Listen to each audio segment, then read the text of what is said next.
Kosmosa izpētes centrs ir atvērts. Mūsu pamatmērķis ir ieinteresēt jauniešus, mācīties dabaszinātnes, tehnoloģijas, inženierzinātnes, matemātiku un citas ar to saistītas jomas caur kosmosa tematu. Pati ēka veidot 3 stāvos, katrs stāvs apskata citu kosmosa tematu.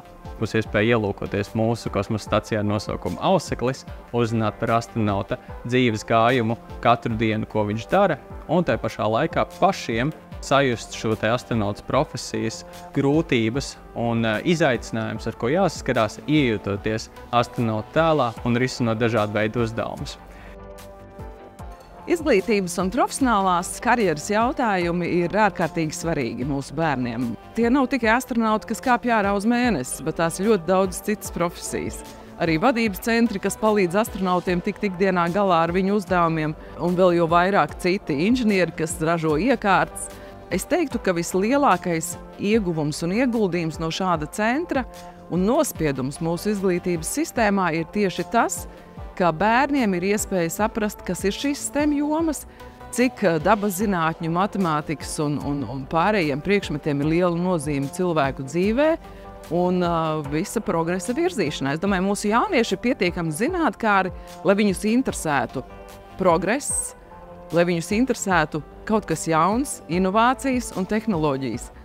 Bet tas nenāk pats no sevis. Tas kaut kur ir jāierauga. Šī ir tā vieta. Tā varētu teikt, ir noslēdzies gandrīz 10 gadu garš cikls, un šodien ir atvērts centrs. 2, 1, aiziet! Neapšaubām mēs sagaidām, ka tas ir tāds nozīmīgs atbalsts mūsu izglītības sistēmai, skolotājiem, bērniem, skolēniem, studentiem, mūsu ģimenēm arī iespēja šeit mācīties, uzzināt un arī saturīgi pavadīt savu brīvo laiku.